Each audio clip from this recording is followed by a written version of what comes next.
Buenas noches, señor primer ministro Vicente Ceballos. Muchas gracias por esta entrevista con la República. Quería preguntarle qué cambios, ¿no?, se harán a propósito de esta tragedia ocurrida en McDonald's. Lamentar estos acontecimientos que se han dado en torno a dos jóvenes que con mucha expectativa están involucrados en una oportunidad laboral y obviamente bosquejando su mejor desarrollo personal. Y por otro lado expresar nuestras condolencias a las familias. Efectivamente el presidente ha sido bastante enfático en que esto no puede continuar como está y tenemos como Estado tener una posición mucho más activa y efectiva, ¿no? En principio esto tiene que motivar a una revisión de lo que es el rol de SUNAFIL. Si bien tiene limitaciones de orden logístico, no tiene presencia en todas las regiones del país, no tiene todos los supervisores que se requiere, pero también pasa por dos temas complementarios, ¿no? La responsabilidad de las empresas. A efecto de ello, desde el Ministerio de Trabajo se viene impulsando una propuesta normativa que también inerve responsabilidades de índole penal. Y lo segundo, también responsabilidades de carácter administrativo a las empresas. Pero un tema pareciera ser contradictorio en estos tiempos, que las empresas que estén inmersas en este tipo de acontecimientos están sujetas a una sanción de carácter administrativo. 45 UITs que más o menos promedian los 180.000, 190.000 soles, pero van al Estado, y la familia no. Y es porque los jóvenes no cuentan con un seguro. A efecto de ello, una iniciativa que estamos impulsando es que al día siguiente que se inicie a trabajar ya se cuente con un seguro de vida. Ahora, obviamente, esto va a ser un paliativo porque son pérdidas de vidas humanas. Entonces, estamos dando una respuesta integral a estos lamentables acontecimientos y que obviamente signifiquen también una mejor cobertura y atención, especialmente al empleo joven. ¿Y esto ya empezaría a regir desde la semana que viene? Y las normas son obligatorias al día siguiente de su publicación. Esta semana estamos convocando al Consejo de Ministros. Tenemos la expectativa de que finalmente pueda ser aprobado allí. Muy bien. ¿Y por qué no se hizo algo antes para evitar tragedias como esta? Ya se venía trabajando a nivel de distintas instancias técnicas. Obviamente estos lamentables acontecimientos han acelerado el ritmo del trabajo que se venía realizando. Ahora, no pasemos por alto también que acá también tienen un rol las municipalidades, porque son las que finalmente otorgan las licencias de funcionamiento. Sin que esto se malentienda, como si estuviéramos descargando responsabilidades, ¿no? O sea, como Estado tenemos que reaccionar todos. Definitivamente creo que la pregunta es sumamente pertinente, ¿no? Porque este hecho no es un hecho aislado, pudieran darse otros hechos. Entonces, claro que han habido, además, a partir de este conocimiento, de este suceso, se han conocido de testimonios, incluso en el mismo McDonald's donde ocurrió la tragedia, había un trabajador que había denunciado antes el hecho ante el Poder Judicial, ¿no? Entonces, ya había denuncias, ya había procedimientos, ya de alguna manera el Estado conocía porque no se estaban manejando bien estos puestos. Y gradualmente se han estado incorporando el número mayor de inspectores. En estos últimos tiempos también se ha incrementado el número de oficinas regionales de SUNAFIL. Entonces el Estado, de acuerdo a su disponibilidad presupuestal, ha venido corrigiéndose, ¿no? Pero también no puedo pasar por alto la oportunidad de que hemos tenido un marco normativo sumamente restrictivo. Por ejemplo, aquella empresa que es supervisada por SUNAFIL una vez, en un año, SUNAFIL ya no puede ingresar a otra supervisión, ¿no? Lo otro es que, por ejemplo, si bien existe una tipificación de orden penal, pero para que esto pueda encajar en esa figura penal o encuadrar en esa figura penal, previamente se requiere el informe de las entidades administrativas, ¿no? Entonces, hay un marco regulatorio, pero con ciertos entrampamientos que no han permitido mayor flexibilidad ni operatividad en su aplicación. Y parte de esos cambios, entonces, es que SUNAFIL pueda hacer inspecciones en cualquier momento. Sí, o sea, los cambios que están proponiendo, obviamente, son de carácter integral, darle mayor efectividad y, sobre todo, oportunidad en cuanto a su actuación. Okay. ¿Expulsar a McDonald's del país es una opción? Mire, en principio la norma no lo prevé, pero es unas variables que se están evaluando, sobre todo en el tema de la suspensión, ¿no? O sea, llegar a la expulsión, hay que revisar el marco legal, el marco técnico, porque si bien ha habido algunas falencias o responsabilidades de esta empresa en su fase operativa, hay que ver su real dimensión, ¿no? O sea, no quiero adelantar una opinión a este respecto porque tengo que estar mejor premunido de información. Ok, pero la suspensión, digamos, sí está dentro del marco normativo. Sí, es una posibilidad que se pueda plantear, pero entendamos que de acuerdo a la ley vigente, SUNAFIL tiene un máximo de 30 días, ¿no?, para dar su informe preliminar. Y en paralelo también el Ministerio Público ya está actuando. ¿Cómo se perfila la normativa sobre productividad y competitividad? Mire, es una norma que tiene mucha expectativa de parte del Gobierno Nacional. Conjuntamente a ella está el Plan Nacional de Infraestructura. Son normas que nos van a dar un impulso a la economía del país. Para ello, obviamente, se están constituyendo dos instrumentos motores de la economía nacional. En lo que respecta a la ley de competitividad, ha sufrido algún tipo de objeciones en algún momento, especialmente por los gremios sindicales. A consecuencia de ello, en algún momento decidieron retirarse del Consejo Nacional de Trabajo. La señora ministra de Trabajo, no obstante, no ha perdido ocasión de poder articular con los gremios sindicales y la posibilidad también de que cuanto antes puedan integrarse, ¿no? Pero en principio, desde el Gobierno, si bien es una propuesta macro, esto que no se malentienda, considera una actitud predeterminada de menoscabar algún derecho laboral o sindical. Eso por este Gobierno no pasa. ¿Es cierto que se reducirán las vacaciones y se prorrateará la CTS? Se está entre unas premisas, pero obviamente hablamos de una política y hablamos de un plan. Y esto, para que cobre obligatoriedad, tiene que plasmarse en una ley. En principio, desde la perspectiva del Gobierno, o sea, no hemos abordado ni hemos profundizado decisiones de estas características. ¿Y cuándo, digamos, sabremos si eso ocurrirá o no? Respecto a lo que le he consultado sobre vacaciones y CTS. No, o sea, como le reitero una vez más, si bien eso es parte de una propuesta macro, como Gobierno, si se percibe que esto podría incidir en lo que es un retroceso o una merma de derechos individuales desde la perspectiva laboral, definitivamente esto no va a ser impulsado por el Gobierno Nacional. ¿No le parece evidente, digamos, que reducir las vacaciones y prorratear el CTS justamente es una merma? Sí, por eso le digo, o sea, en lo que respecta al Gobierno, o sea, no tiene esa perspectiva en la toma de decisiones. Muy bien. Bueno, acaba un año muy movido para el Gobierno. ¿Cuál es su balance? Sí, consideramos que ha sido un balance positivo. Primero, desde la perspectiva institucional.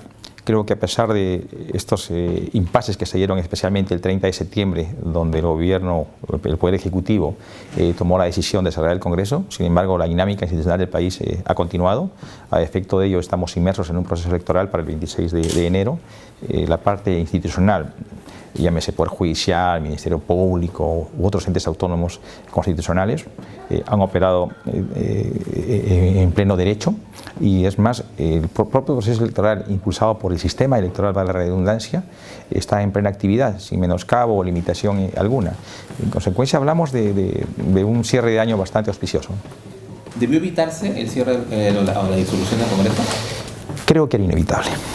Las circunstancias estaban llevando a un mayor contraste, no obstante que el señor presidente en su momento había planteado un adelanto de elecciones. Sin embargo, una terquedad o persistencia o no lectura de lo que estaba aconteciendo en el contexto histórico-político de nuestro país por nuestra contraparte de ese momento, que era el Congreso, y que finalmente llevó a esta determinación, ¿no? O sea, se estaba profundizando la crisis y el Poder Ejecutivo dio una lectura de lo que acontecía en el entorno político-social de nuestro país y se vio obligado a tomar esta determinación.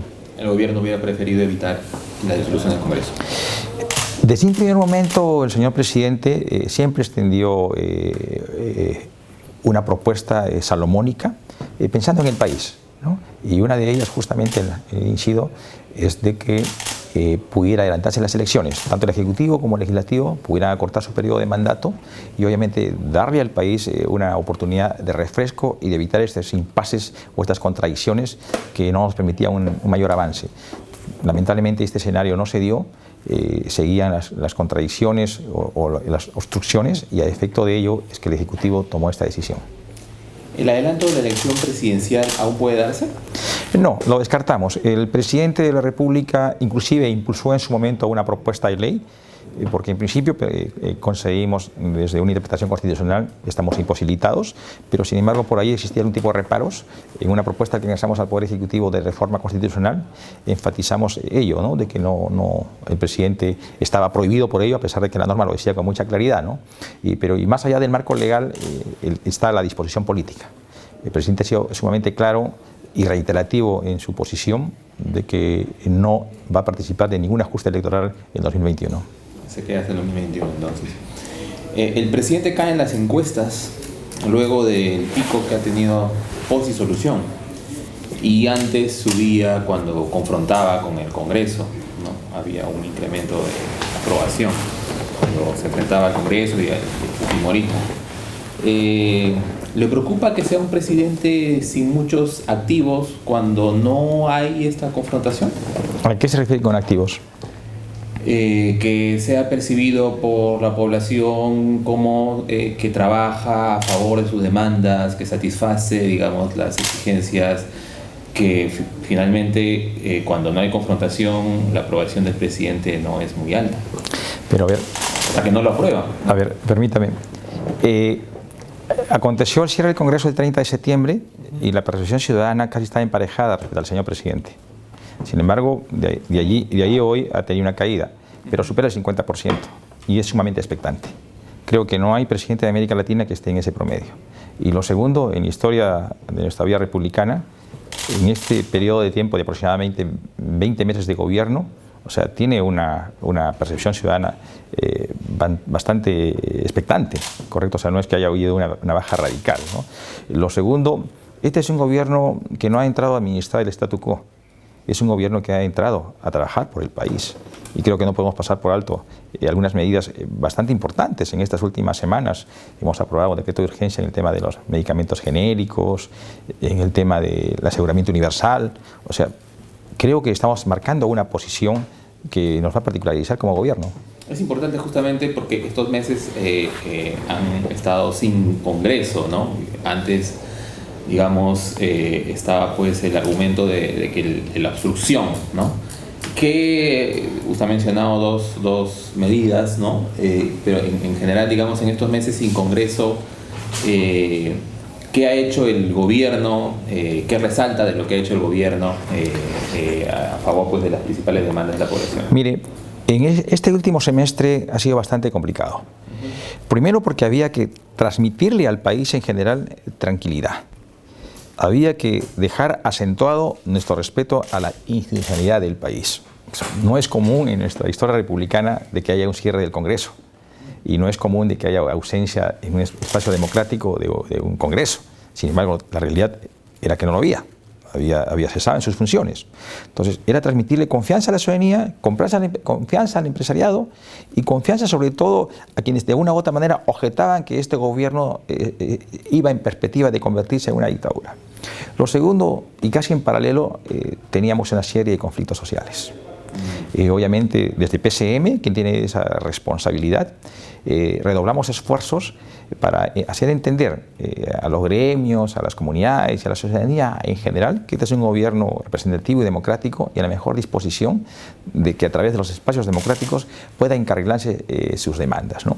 Y también de sobremanera nos cogió ya el cierre presupuestal, que también ha sido una fase que había que asumirla como tal, ¿no? No olvide usted que este es el primer año de gestión tanto para alcaldes como gobernadores regionales. Y en la data histórica que tenemos, siempre el primer año no hay mayor inversión. Y esto merma porque en la identificación de la inversión pública se generaliza, ¿no? Tanto gobierno nacional como regionales y locales. Y hemos estado poniéndole bastante énfasis en el gasto público, obviamente mejorando las inversiones, pero sin desorden alguno, ¿no? Porque ya teníamos, como lo he manifestado antes, dos instrumentos fundamentales, que es el Plan Nacional de Infraestructura y el de Competitividad. Y en paralelo también revisar lo que estaba pasando con el tema de la reconstrucción. Hace un mes atrás hemos integrado el equipo de la reconstrucción, todo el equipo técnico profesional de lo que son los Panamericanos, para reforzar lo que significa la reconstrucción. Ahora estamos en pleno proceso de modificación del marco normativo con incidencia en unos aspectos muy importantes. Lo primero, que deje de ser un ente meramente administrativo para que se convierta en un ente ejecutor, ¿no?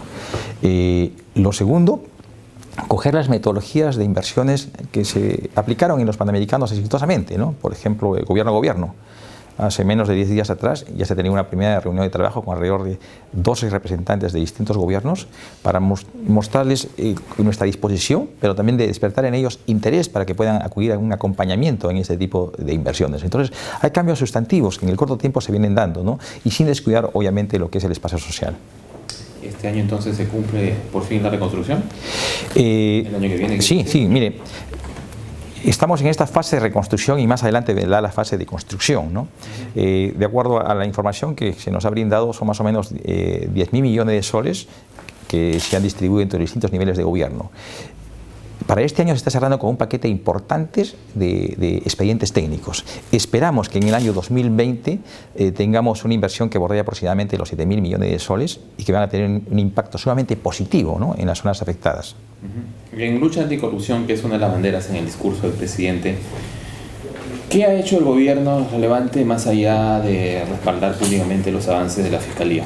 Sí, o sea, no es meramente el mensaje, ¿no?, porque no olvide usted que impuso el Ejecutivo, inclusive este año se denomina Año de la Integridad y Lucha contra la Corrupción.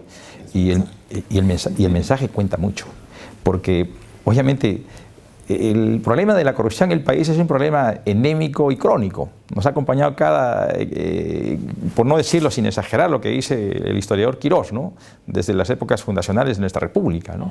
Y sin embargo, ha habido cierta colusión de algunos estamentos públicos que no ha permitido profundizar ni deslindar con lo que es la corrupción. Sin embargo, acá la Administración de Justicia especialmente tiene un acompañamiento político que lo lidera el señor Presidente de la República. Hemos propuesto iniciativas fundamentales para nuestro país, que son las reformas políticas y las reformas judiciales, que son necesarias para nuestro país. Obviamente no hemos contado con la celeridad en el tratamiento normativo de estas normas que hubiéramos querido recoger del Poder Legislativo, ¿no? De una u otra forma consideramos que nuestro país, la incidencia que ha tenido en el Poder Ejecutivo respecto a la corrupción ha tenido un impacto positivo en la propia ciudadanía, porque la ciudadanía misma se está involucrando y se ha convertido en un agente dinámico que de una u otra manera viene fortaleciendo cualquier política, cualquier decisión que esté direccionada a contrarrestar la corrupción. Muy bien. ¿Y cuál es la situación actual de Elmer Trujillo en el gabinete? Bueno, sigue siendo ministro de Estado, si bien hay un informe de Contraloría, pero no señala responsabilidad ni en él ni en el señor Presidente de la República. Por estos mismos hechos, como es de conocimiento público y él mismo ha salido a aclarar ante el país, ya ha sido investigado hasta en 2 oportunidades. Ahora, si obviamente el titular de la investigación penal es el Ministerio Público, si, como lo han manifestado los fiscales, a instancia de este informe de Contraloría, encuentran nuevas evidencias que motivan a la apertura de una nueva investigación, pues tendrá que allanarse y obviamente someterse a esta investigación. De parte de nuestro gobierno no es meramente una premisa, sino también pasamos a la actitud. Y la actitud es que las instituciones rectoras de lo que es la Administración de Justicia actúen. ¿Y este cuestionamiento no le hace pensar en la posibilidad de un recambio en este sector? Todos los ministros de Estado, incluido el Premier, obedecemos a un espacio de confianza. Y la confianza no es meramente que la brinde el señor Presidente, sino también tenemos que tributarla desde el propio ejercicio de la función. Entonces, a efecto de ello, estamos en una permanente evaluación y respondemos a los encargos que nos da el señor Presidente en cada sector. Concretamente, en este punto, digamos, estos cuestionamientos, ¿han remecido esa confianza o se mantiene esa confianza en el ministro Trujillo? No, de todas maneras ha despertado algún nivel de desconcierto ante la opinión pública, es innegable. Obviamente es un hecho que es recurrente en distintos medios de comunicación, investigaciones periodísticas. Sin embargo, obviamente la explicación que nos ha brindado Elmer Trujillo respecto a su accionar y participación en estos hechos han sido sumamente claros, pero obviamente eso está aún pendiente de lo que pueda dilucidarse en las instancias judiciales.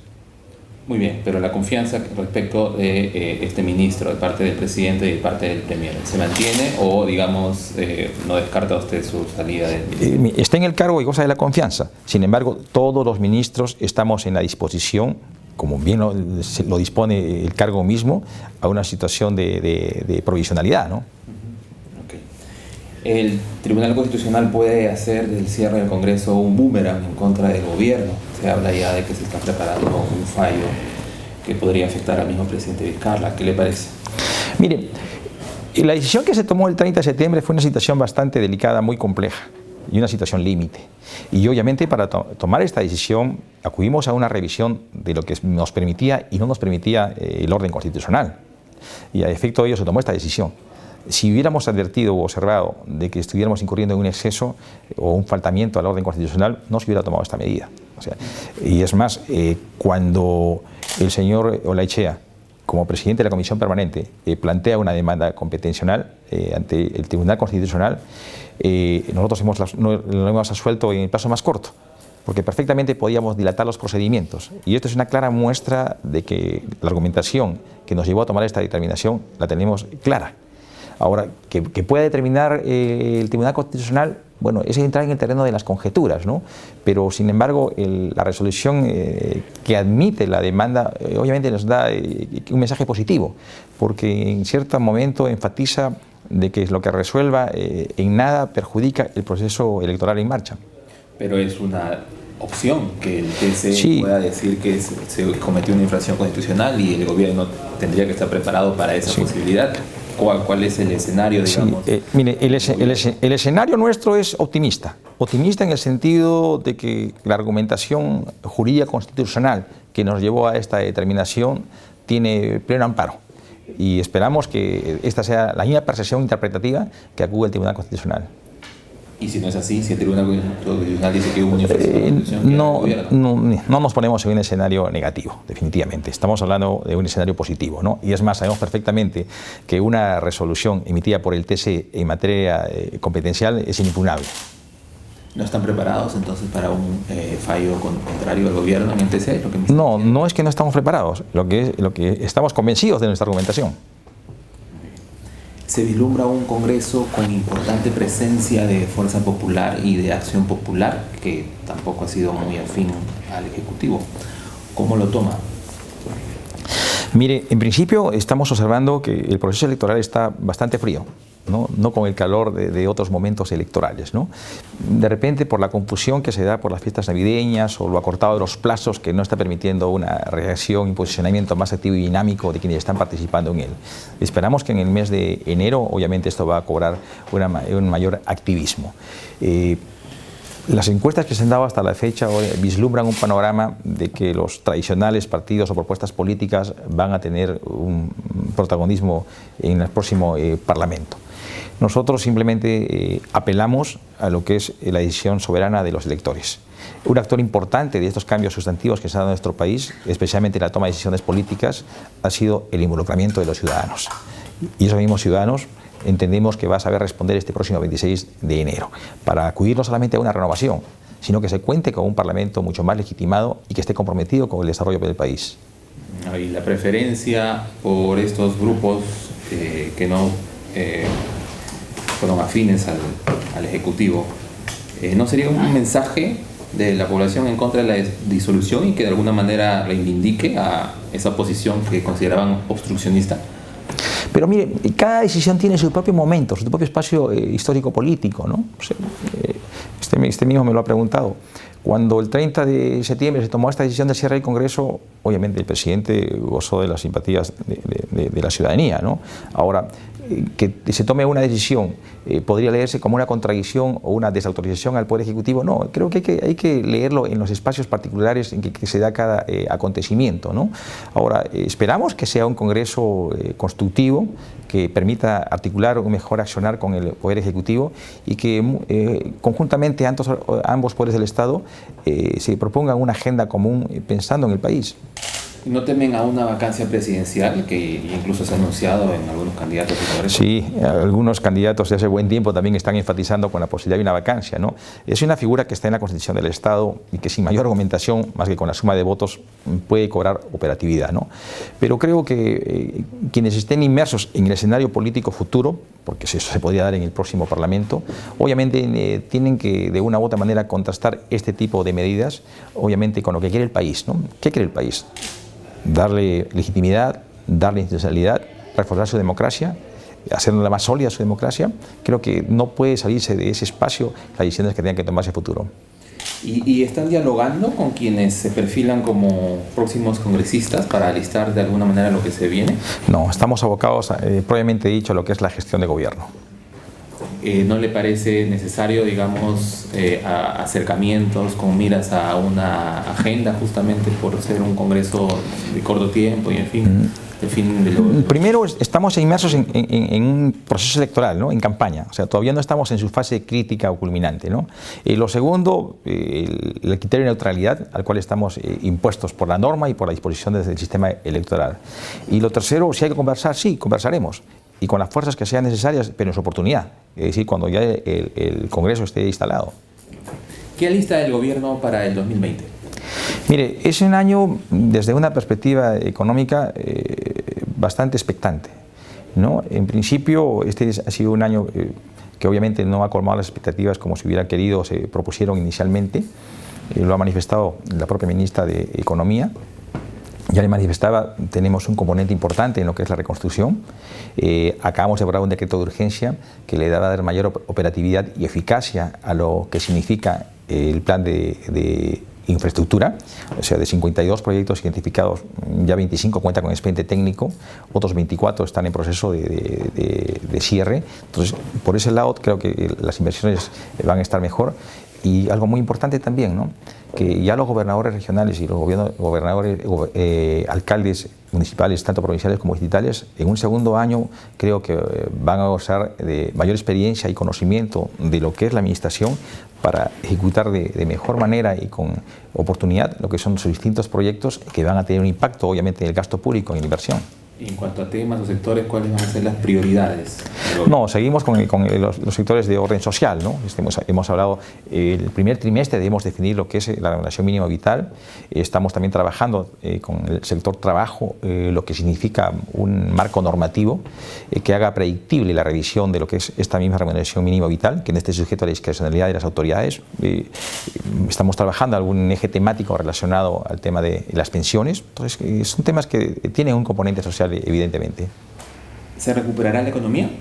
Sí, tenemos esa expectativa. Obviamente hay factores también externos que no nos permiten o no nos han permitido este año 2019 en esta crisis y esta confrontación que se ha dado Estados Unidos-China y que ha implicado también una merma no solamente en la demanda sino en el costo de nuestros recursos minerales, pero si hacemos una lectura positiva de que vamos a acentuar la economía de nuestro país, pero hago un paréntesis adicional allí, ¿no? Tenemos algo de 123 meses continuos de sostenibilidad económica. Y lo segundo, a pesar de estos contrastes que se dan en la economía internacional, el Perú ha sido de los países que más ha crecido en América Latina. Si bien estamos en un 2.2, pero la media latinoamericana no va. Y es más, y supera inclusive a quienes son parte de la Alianza del Pacífico. Las centrales de riesgo también tienen un vaticinio bastante positivo respecto al comportamiento económico en nuestro país. Entonces, con esta solidez creo que nos adentramos a un 2020 con mucha expectativa. ¿Cuál es la meta de crecimiento económico del 2020? Desde una perspectiva técnica y especializada que lo ha dado el mes, el 4%. La señora Keiko Fujimori ha anunciado que va a hacer una pausa en la política. ¿Qué le parece?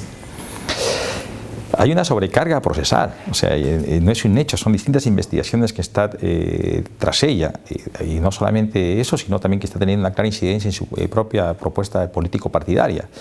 Obviamente no es tanto una licencia, sino creo que es la oportunidad que la lleva a tomar esa determinación para dedicarse a tiempo completo a lo que es a su defensa, ¿no? Creo que es lógica esa posición. ¿Cree que eso le va a dar más aire o más respiro al gobierno también? Mire, en principio, sin perder objetividad alguna, hay fuerzas políticas que en paralelo se han venido acentuando en la dinámica política de nuestro país, ¿no? O sea, Acción Popular ha cobrado un rol protagónico interesante. Está el partido Movimiento Morado, también está en un lugar expectante. O sea, son otras fuerzas políticas ya que están participando de la actividad política del país. O sea, ya no solamente la solidez que tenía la propuesta de Keiko Fujimori en el 2016. Entonces creo que el escenario político ha variado, ¿no? Entonces son distintos actores a los cuales hay que darle la atención necesaria. Y que estas fuerzas políticas hayan logrado más peso. Tiene que ver con este optimismo respecto a un 2020 con mayor articulación en el Parlamento también. Sí, obviamente es un refresco del Parlamento, ¿no? Y un refresco significa una composición mucho más articulada, pero sobre todo con disposición democrática constructiva, ¿no? Que se identifiquen ejes temáticos que puedan comprometer a actores principales como es el Ejecutivo y es el Legislativo, ¿no? Y que obviamente no se acuda meramente a una posición visceral. Sí, obviamente tampoco tienen por qué renunciar a lo que es la labor de fiscalización, al contrario, en un espacio democrático como el nuestro, toda fiscalización nos ayuda a darle solidez, especialmente a la gestión pública. ¿Cuál será el legado de este gobierno? A ver, primero lo que significa institucionalidad. O sea, en democracia hemos sabido corregirnos, ¿no? Mire, yo no hablo del último año, todo lo que hemos compartido en el país desde julio del 2016. Vacancias, censuras, asilos, casos graves de corrupción, cierre del Congreso, y allí está nuestro país, sin instituciones caminando. Uno. Lo segundo, un claro perfil social. O sea, nosotros no hemos entrado, como se dice usualmente, a hacer uso de un piloto automático. Estamos como gobierno para comprometernos con el país. Y obviamente las medidas que estamos tomando tienen un profundo contenido social. ¿Cómo vislumbra su futuro político? No, con tranquilidad. Obviamente estoy identificado con el quehacer político del señor presidente de la República. He sido convocado para poder acompañarlo en esta fase bastante crítica políticamente hablando. Y mi rol en este caso como primer ministro es liderar en el acompañamiento de este proceso sui generis que ha vivido el país en estos últimos meses. Y en lo que respecta a lo personal, no tengo mayor expectativa más que cumplir con las responsabilidades políticas que el momento me ha asignado. Muy bien, señor primer ministro, muchas gracias por la entrevista.